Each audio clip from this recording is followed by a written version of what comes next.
ॐ नमो अरिहन्ताणं ॐ नमो सिरिसिद्धाणं ॐ नमो आयर्याणं ॐ नमो वैझायानं नमो लोये साहुणं एषो पञ्च नमो एषो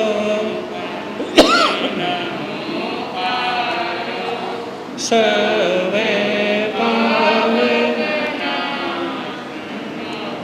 मंगलानं च सर्वे सिं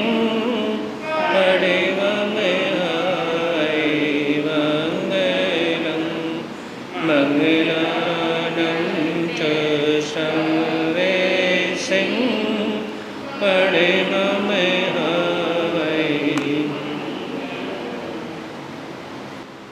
जिस देश में जिस भेष में जिस परिवेश में रहूं नमो अरिहंत नमो अरिहंत नमो अरिहंत कहूं जिस शानी से जिस नाम से जिस जाने में रहूं नमो अरिहंत नमो अरिहंत नमो अरिहंत कहूं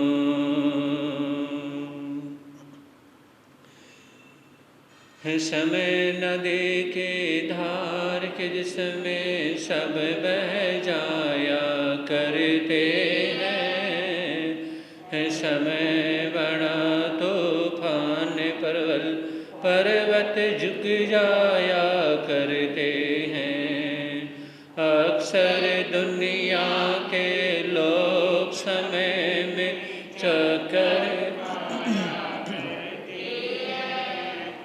लेकिन कुछ ऐसे होते जो इतिहास बनाया करते हैं इतिहास बनाया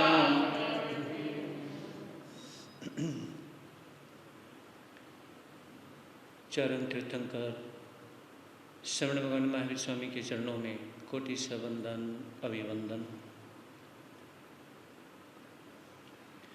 पूज्य गुरुदेव के पावन चरणों में असीम आस्था के साथ कोटि से वंदन अभिवंदन।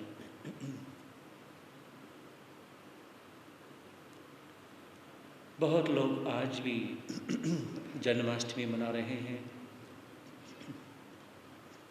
और बहुत से कल मनाएंगे।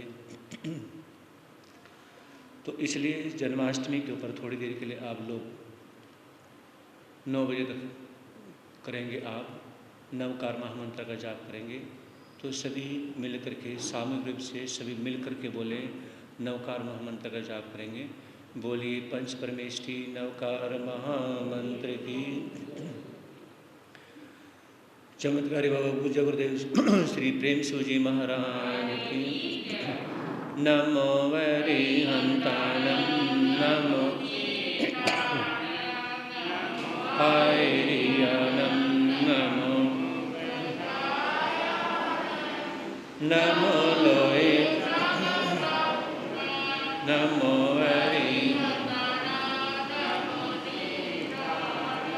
नमो आयर्याणं नमो वैझायानं नमो लोये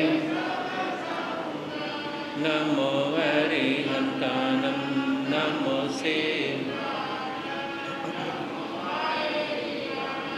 नमो वैधायनम नमो लोए।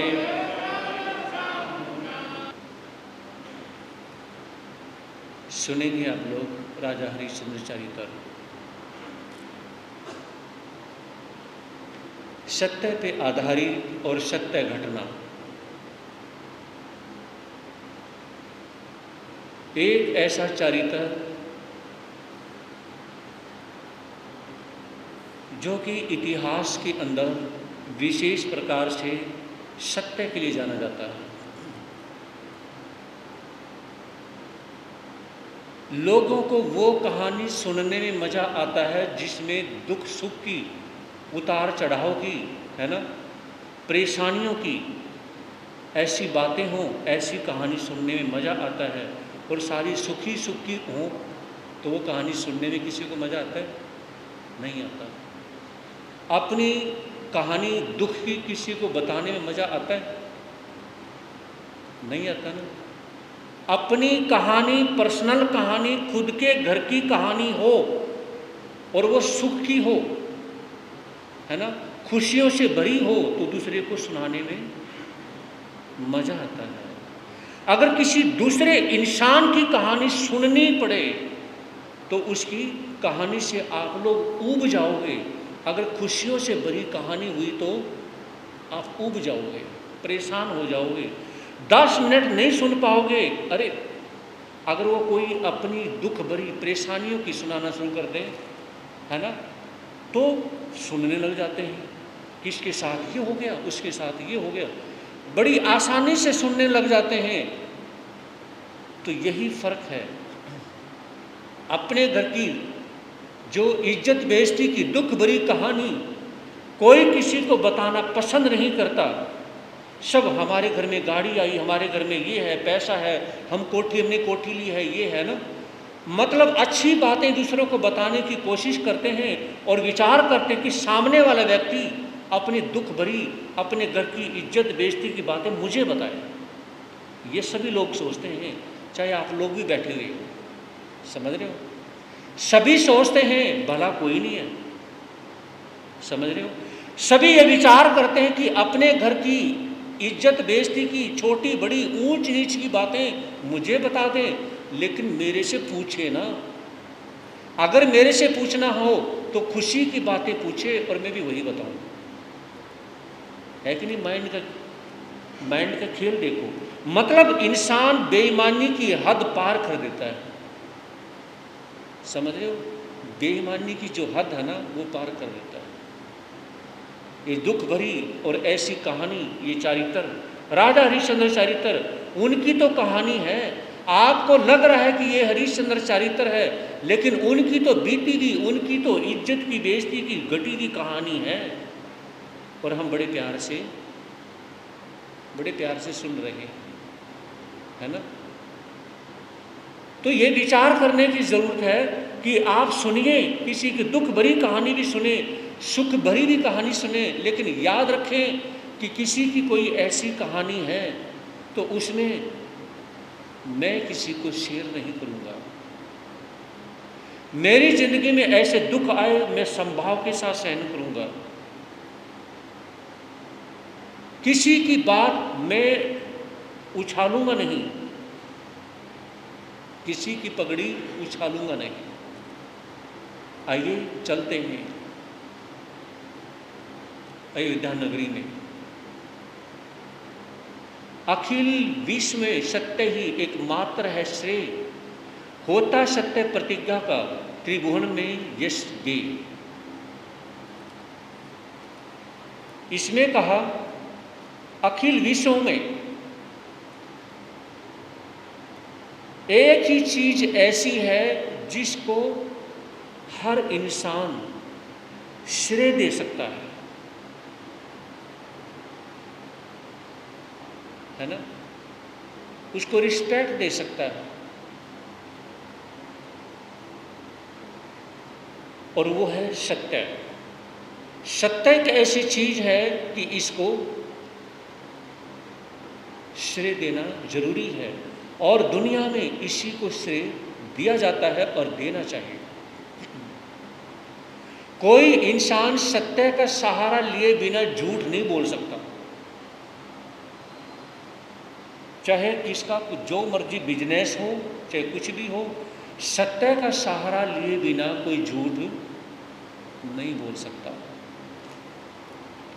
तो इसमें फरमाया है कि इस संसार के अंदर अगर यश है तो यश कहाँ पे है, इज्जत कहाँ पे है, जहाँ पे सत्य है। अगर सत्य नहीं, एक रोज आपके समक्ष मैंने कहा था,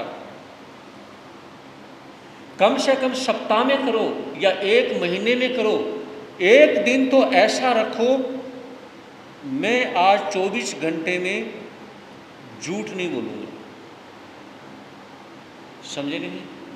अगर आपसे झूठ बोलने बिना नहीं रहा जाता तो आप कांटेक्ट ना करें, फ़ोन पे कांटेक्ट ना करें, बातें ना करें।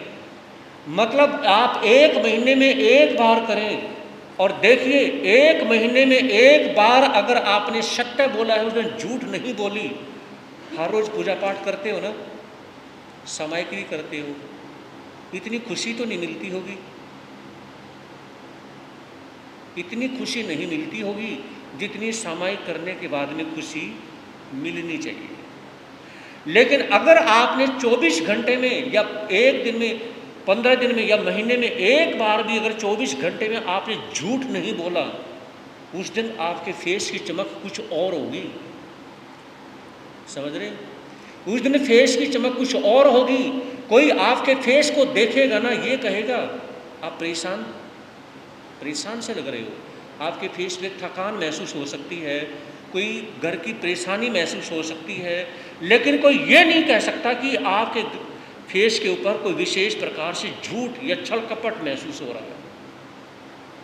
झूठ और छल कपट का जो चेहरा होता है ना, जो फेस होता है, वो अलग होता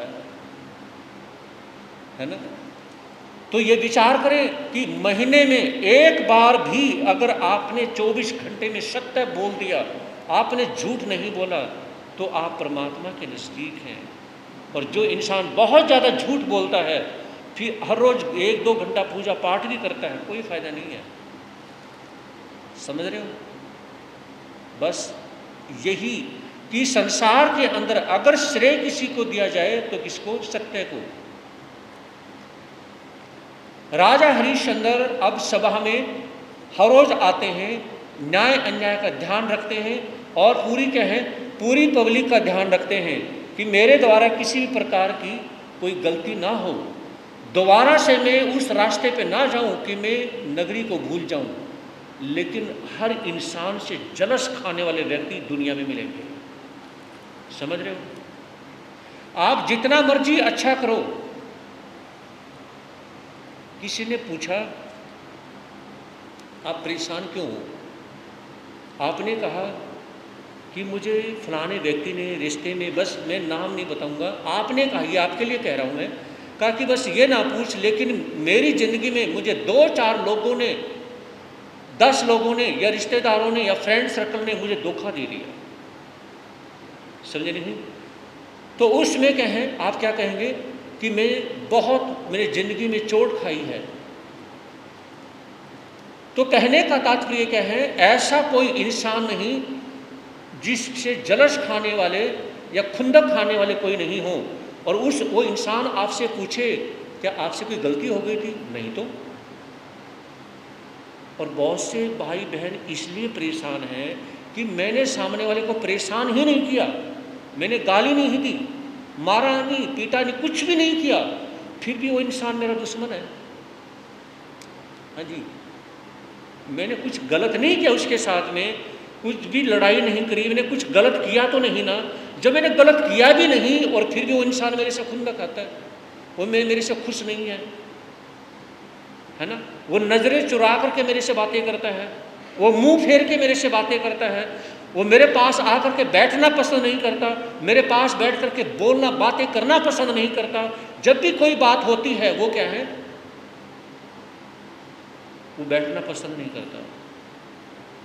तो आपके दिमाग में बात आती होंगी कि वो व्यक्ति मेरे से नाराज क्यों है। तो महावीर की वाणी, महापुरुषों की वाणी ये कहती है कि ये मन में, सबके मन में होता है कि पता नहीं वो नाराज क्यों है, वो परेशान क्यों है। ये आप सारी बातें साइड में कर दें, छोड़ दें। समझे नहीं? ये मत सोचो कभी भी जिंदगी में कि मैंने किसी का बुरा नहीं किया तो उस व्यक्ति ने मेरा बुरा क्यों किया, ये समझ नहीं आ रहा। ये सोचोगे तो पागल हो जाओगे, लेकिन आप समझ नहीं पाओगे। समझे नहीं? कभी भी ये मत सोचना जिंदगी में मैंने बुरा नहीं किया तो मेरे साथ बुरा क्यों हुआ, ये मत सोचना। जब भी हो परमात्मा का नाम लें, एक ही बात विचार करें कि प्रभु मुझे तो बुरा करना नहीं, लेकिन अगर मैंने बुरा किया है तो मेरे साथ हो चुका, और इसने बुरा किया है तो आप ही जानो, जो कुछ करना है आप ही करो, जो कुछ करना है। समझे नहीं? तो मेरे कहने का तात्पर्य है कि कभी भी अपने आप से शिकायत मत करना। बहुत से लोग अपने आप से शिकायत करते हैं, मैंने बुरा तो नहीं किया, उसने मेरे साथ बुरा क्यों किया। राजा हरिश्चंद्र अब कोई गलत नहीं कर रहे, लेकिन देवलोक में, स्वर्ग में सभा लगती है, और सभा किसके सानिध्य में लगती है? इंद्रदेव के। इंद्रदेव जो है ना, उनके सानिध्य में देवी देवता बैठे हुए हैं, सभा लगी हुई है, और उसमें क्या है, इंद्रदेव गुणगान गा रहे हैं। किसके गुणगान गा रहे हैं? चलिए सुनते हैं। स्वर्ग लोक में इंद्रदेव की सभा लगी है अति महती,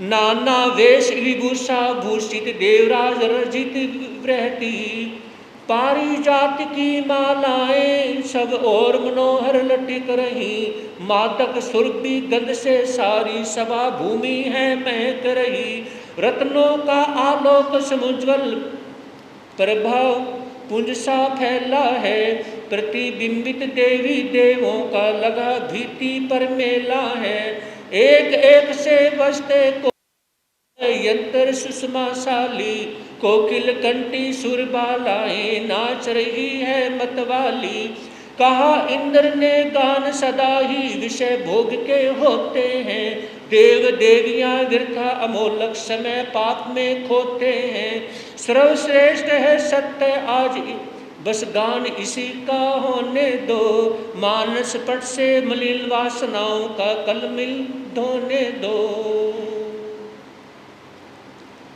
क्या कहा कि सत्य के गुणगान गाए जा रहे हैं, और सत्य के गुणगान क्या हैं? उस समय देवलोक में, स्वर्ग में इंद्रदेव अपनी सभा को संबोधित कर रहे हैं। सभा को संबोधित करते हुए वो तो उसमें वो कहते हैं कि आज हे मेरे देवी देवताओं, जी भर के नाचो, इतना नाचो, इतना डांस करो कि तुम मस्ती में खो जाओ, सब कुछ भूल जाओ। ये कौन कहता है? इंद्रदेव कहता है कि आज इतना डांस करो, इतना नाच करो, तुम्हें यही ना पता हो कि तुम कहाँ हो। अपने देश में, अब मैं बात अपने कंट्री में आपको उस जगह पर जहाँ पर ओशो रजनीश,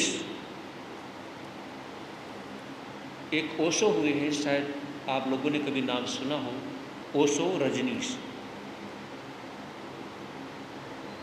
जैन परिवार से हुए हैं, शादी भी उन्होंने की है, ठीक है। उनको 93 के आसपास क्या है, 93 के आसपास उनको जहर दे के मार दिया गया। जो ओशो हैं तो उन्होंने क्या है, शादी भी हुई, और उन्होंने उस समय क्या है, शादी के कुछ समय के बाद उन्होंने परमात्मा की तरफ अपना मन लगाया, और हजारों लाखों लाखों लोगों को उन्होंने जोड़ा, धर्म से जोड़ा, बहुत सारी बुराइयां उन्होंने क्या है छुड़वाई। तो ओशो ये कहते हैं कि कोई इंसान हर रोज थोड़ी देर, 1 घंटा, आधा घंटा, कहा कि जब वो मस्ती में अकेले में वो डांस करे और उसमें परमात्मा का डांस करे। उसको क्या कहते हैं? आज उनको वर्ल्ड में बहुत कंट्रियों में उनको उनका जो साहित्य है ना, उनकी जो बुक्स हैं, या नेट के ऊपर कहीं भी किस नाम से है? ओशो के नाम से है। तो ओशो ये कहते हैं कि आप अपने परमात्मा में झूम जाओ, उसमें उसको इतना ज़्यादा याद करो, उसकी इतनी मस्ती में घूम जाओ कि तुम्हें ये ही ना पता चले कि आप जेंट्स हैं या आप लेडीज हैं, आप अपने घर में नाच रहे हैं या बाहर नाच रहे हैं। आप इतनी ज़्यादा मस्ती में खो जाओ, इतनी ज़्यादा मस्ती में डांस करो, नाच करो कि तुम सब कुछ भूल जाओ। समझ रहे हो? कहा कि अगर तुम मस्ती में डांस करोगे तो उसमें भी मस्ती में डांस तुमने कर लिया तो नाचते नाचते भी तो परमात्मा के नज़दीक आ सकते हो। क्या कहते हो? नाचते नाचते भी, डांस करते करते भी तुम परमात्मा के नज़दीक आ सकते हो। और इंद्र देव भी अपनी देवी देवताओं को क्या करेंगे कि इतना नाचो, इतना डांस करो कि भूल जाओ सब कुछ। अब मैं आपको अपने जैन शास्त्रों में लेके जाना चाहता हूँ, समझे नहीं? जैन शास्त्रों में क्या है? इलायची कुमार सुना कभी? हाँ जी, किसी ने इलायची कुमार की स्टोरी सुनी है? हाँ जी माता जी, सुनी? नहीं सुनी? वो करेगी सुनिए। इलायची कुमार अपनी पत्नी के साथ रहते हैं। उनका काम क्या है? नाचने का, नाच गान करना, डांस करना। उससे जो पैसे मिलते हैं, जो करतब दिखाते हैं ना, बहुत से कोई साइकिल पे करते हैं, कोई रस्सी पे चढ़ के करतब करते हैं, आपने देखा होगा, है ना? तो इस तरह से जो करतब करते हैं ना, तो इस तरह से इलायची कुमार भी अपनी पत्नी को साथ लेकर के, लेकिन जो नाच गाना, रस्सी पे चढ़ना, ये बहुत सारे जो करतब दिखाते हैं, कौन? इलायची कुमार। अब वो करते हैं और उसी से उनकी रोजी रोटी चलती है। मैं बिल्कुल शॉर्ट में की कहानी कहूँगा, शॉर्ट में। तो उसमें क्या है, बहुत कम पैसे आते हैं, उनका गुजारा नहीं हो पाता है। एक रोज राजा के यहाँ से निमंत्रण आता है, तो इलायची कुमार को बहुत खुशी होती है कि आज राजा के पास जो मेरा निमंत्रण आया है वहाँ पर मुझे जाना है, तो बहुत ज़्यादा मुझे पैसे मिल सकते हैं। तो इलायची कुमार यानी कि जब चढ़ते हैं और रस्सी के ऊपर दोनों सिरे रस्सी पे बंद, यानी कि दोनों साइड में बंधे हुए हैं और वो रस्सी पे चलते हैं। अब देखिए, रस्सी पे चलना कोई आसान काम तो है नहीं, कहने में तो कोई कुछ भी कहे। चलते हैं और उसमें करतब दिखाते हैं, तो उसमें उतर के आते हैं तो राजा खुश नहीं हुआ। राजा ने कोई इनाम, कोई पारितोषिक, कोई पैसे इत्यादि कुछ भी नहीं दिए। इलायची कुमार का दिल टूट गया।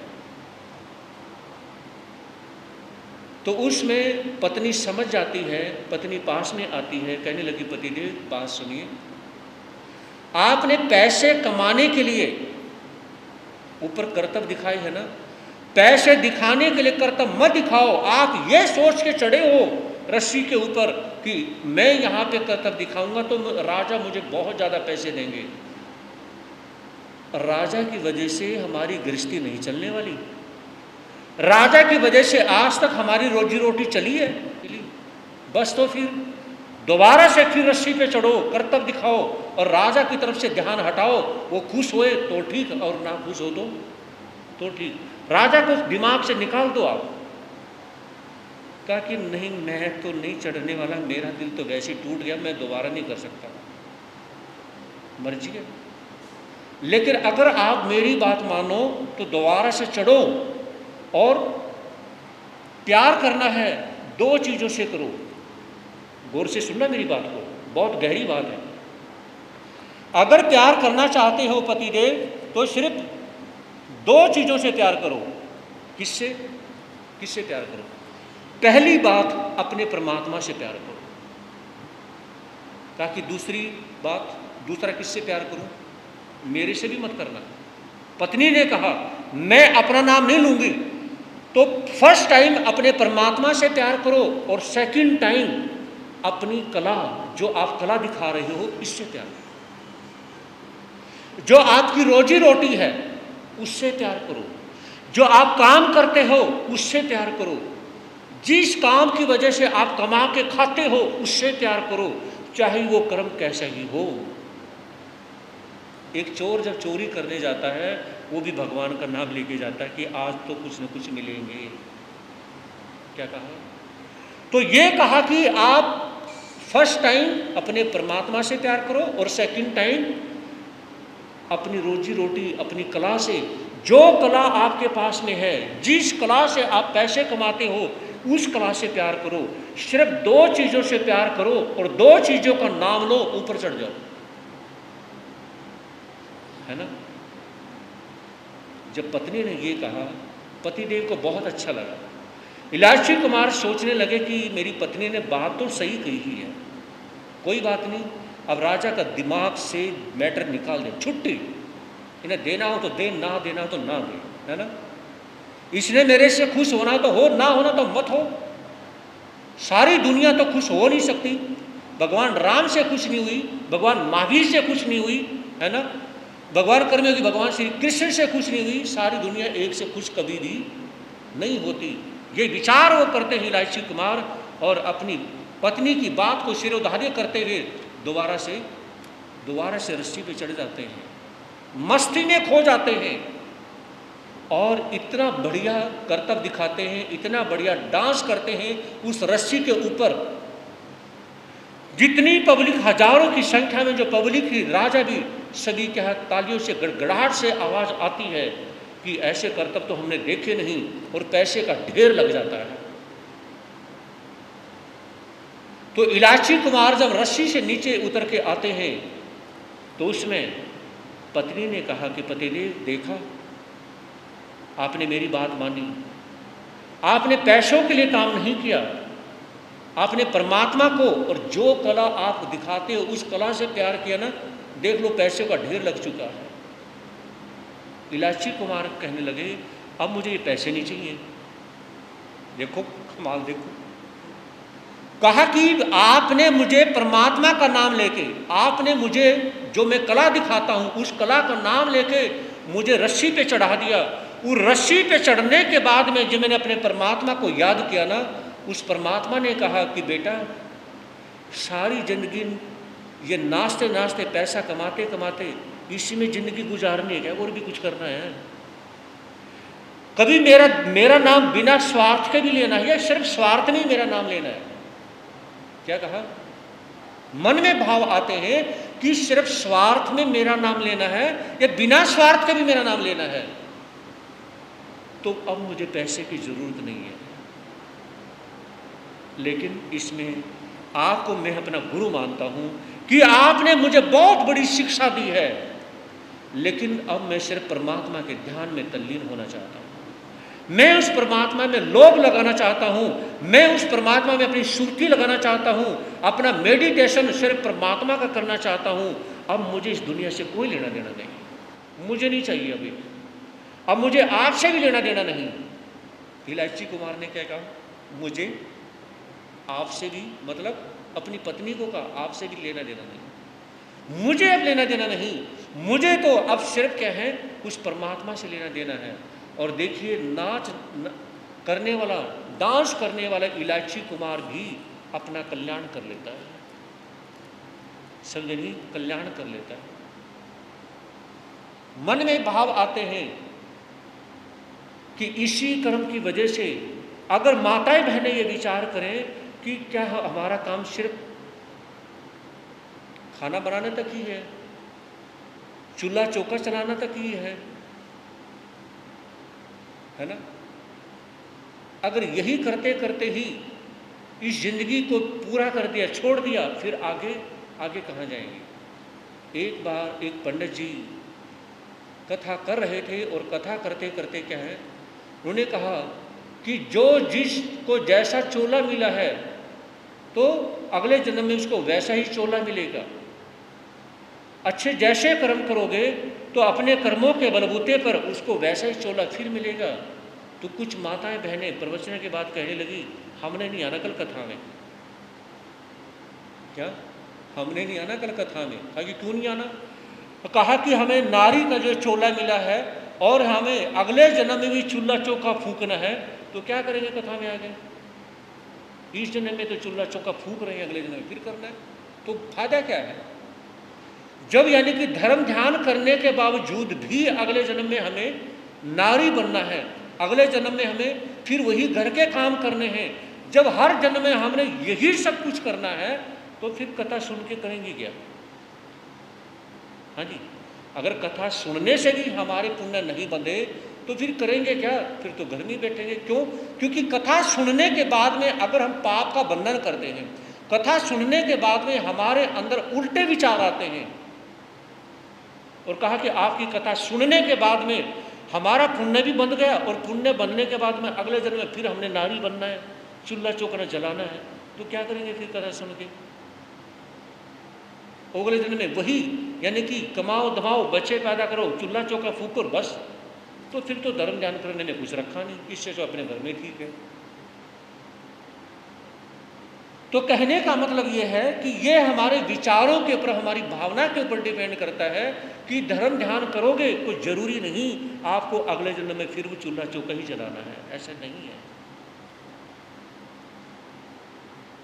तो देवलोक के अंदर देवी देवता क्या हैं, नाच गान कर रहे हैं, और उसमें इंद्रदेव कहते हैं कि हे देवी देवताओं मस्ती से खूब नाचो, और आज क्या है, लेकिन एक बात सुन लेना।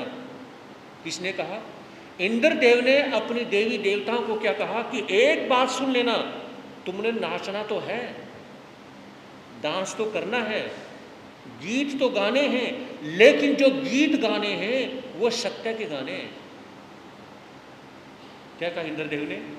कहा कि नाचो, जी भर के नाचो, लेकिन जो नाचना है उस सत्य के गीत गाने हैं, उस सत्य को याद करके नाचना है, उस सत्य में, उस परमात्मा के भक्ति में, उस सत्य की भक्ति में नाचना है, और उसके गीत गाने हैं, और किसी को याद करके नहीं नाचना।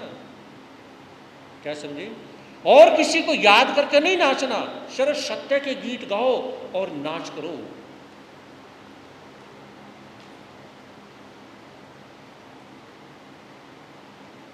आज 4 मिनट हैं तो एक बात मैं कहना चाहूँगा। मेरे दिमाग में एक बात आई है ना, बात यह कि इंसान हर रोज क्या है, घर से बाहर निकलने से पहले जब श्रृंगार करता है तो कहाँ खड़ा होता है? शीशे के सामने। तो मैंने विचार किया इस दुनिया में सबसे ज्यादा झूठ कौन बोलता है? इस दुनिया में सबसे ज्यादा, पता नहीं आप साथ ही नहीं देते मेरा, तो पता नहीं चुप हो जाते हैं। सबसे ज्यादा झूठ कौन बोलता है? तो मैंने सोचा कि सबसे ज्यादा झूठ तो इंसान ही बोलता है, गाय भैंस नहीं बोलते, शेर चीते नहीं बोलते, है ना। इस दुनिया में सबसे ज्यादा झूठ कौन बोलता है? सुन के तो बोल सकते हो, नहीं बोलना, इंसान बोलता है। लोगों वाले के जो लोग हैं ना, भक्ति भावना में इतने ज़्यादा रहते हैं कि वो चुप ही रहते हैं। तो सबसे ज़्यादा झूठ इंसान बोलता है। फिर मेरा दिमाग घूम गया। मैंने कहा जो ये लोग यानी कि शीशे के सामने खड़े होते हैं और शाम को जब घर पे आते हैं फिर शीशा देखते हैं, कहीं ये शीशा सबसे ज़्यादा झूठ तो नहीं बोलता? आदमी की सारी बुराइयां छुपा लेता है, सिर्फ उसका मेकअप का चेहरा दिखाता है। क्या दिखाता है? मेकअप से भरा हुआ, सवेरे सवेरे क्रीम पाउडर लगाया हुआ, लिपस्टिक लगाया हुआ, ये बिंदी लगाया हुआ, है ना, बहुत सारी चीज़ें, या ऑयल लगाया हुआ, ये चेहरा तो दिखा देता है। और जो अंदर झूठ छल कपट का जो चेहरा इंसान के भीतर में भरा हुआ है, ये शीशा क्यों नहीं दिखाता? ये शीशा झूठ क्यों बोलता है? तू बहुत अच्छे लग रहे हो, आज आपका मेकअप बहुत अच्छा लग रहा है, हस्बैंड वाइफ को बोलता है, वाइफ खुद देखती है, आज तो मैं बहुत अच्छी लग रही हूँ। तो शीशा जो है ना, शीशा उसको ये नहीं दिखा रहा कि हाँ आप बहुत अच्छी लग रही हो, आप अच्छे लग रहे हो, लेकिन उसकी बुराई को, उसके झूठ को, उसके छल कपट को शीशा नहीं दिखाता। मैं विचार करने लगा, इस दुनिया में सबसे ज्यादा झूठ अगर सामने परोसता है तो ये शीशा तो नहीं, ये शीशा तो इंसान से भी आगे निकल गया। वो तेरा भला हो, कमाल हो गया बस। ये शीशा इंसान से भी आगे निकल गया। तो सबसे ज्यादा झूठ दिखाने में नंबर 1 शीशा है ना, और नंबर 2 इंसान। अब तो खुश हो जाओ, आप नंबर 2 पे आ गए। किस पे आ गए? सबको हंसी आ गई। चलो नंबर 1 से तो पिंडा छूटा। बुराई में नंबर 1 कौन आना चाहता है? देखिए इसमें हम सारे ही आ गए, समझ रहे हो? इंसान में तो हम सारे ही आ गए, यानी कि मनुष्य गति में हम सारे तो मनुष्य गति में आ गए। तो कहने का तात्पर्य यह है कि नंबर 1 पे झूठ बोलने में, छल कपट करने में हम नहीं है, शीशा है ना, बस सबसे ज़्यादा वही करता है। तो इंसान तो कभी अपनी गलती को स्वीकार भी कर लेता है, वो शीशा तो गलती को स्वीकार भी नहीं करता। करता है कभी गलती को स्वीकार? करता ही नहीं। हर किसी को इतना दिखाता है कि आदमी बाहर से हंस रहा है, भले ही वो अंदर से क्या है, कितना भी दुखी हो, परेशान हो, वो दुख दिखाता ही नहीं है। ये कभी कभी जो बातें होती है ना, ये दार्शनिक लहजे की होती हैं। तो उसमें इंद्रदेव ने कहा कि गाओ, सत्य की गीत गाओ, लेकिन याद रखना कोई भी देवी देवता झूठा डांस ना करे। क्या कहा? झूठा डांस ना करे। पत्नी को या पति को याद करके, किसी और को याद करके डांस ना करे। अगर डांस करना है तो उस परमात्मा को याद करके डांस करना है, सत्य के गीत गाते हुए डांस करना है, बस इतना करना है। और वो सत्य के जो वो गीत गाते हैं ना, एक बहुत अच्छा गीत गाते हैं। कौन सा गीत गाते हैं? अभी तो मैं नहीं गा सकता, 9:30 वो आपके समक्ष मैं भी और आप लोग भी, हम सब मिलके गाएंगे। बहुत अच्छा गीत है, भजन है, कि वो देवी देवता कौन सा गीत गाते हैं ये हम कल सुनेंगे। इतना ही। बोलिए स्मरणवान महावीर स्वामी की, आचार्य भगवान श्री ऋषि मुनि जी महाराज की, ग्रामोदर श्री क्रांति मुनि जी महाराज की, चमत्कारी बाबा ब्रह्म पूज्य गुरुदेव श्री प्रेम सुख जी महाराज की, प्रज्ञा में ऋषि पूज्य गुरुदेव श्री उपेंद्र मुनि जी महाराज की, श्री चत्तारी वृंता मंगलम सिद्धा मंगलम सौ मंगलम केवली प्रणतोधम मंगलम, चत्तारी लोगोत्तमा अरिहंता लोगोत्तमा सिद्धा लोगोत्तमा सौ लोगोत्तमा केवली प्रणतोधम लोगोत्तमा, चत्तारी शरणम पवजामि अरिहत्ते शरणम पवजामि सिद्धे शरणम पवजामि सौ शरणम पवजामि, केवली प्रणंतो धम्मो शरणम पवजामि, अरिहंतों का शरण, सिद्धों का शरण, साधु का शरण, जाधर्म का शरण, ये 4 शरण दुख हरण जगत में और न शरणा, जो भव प्राणी करे आचरण, उसे अजर अमर पद होगा, उसका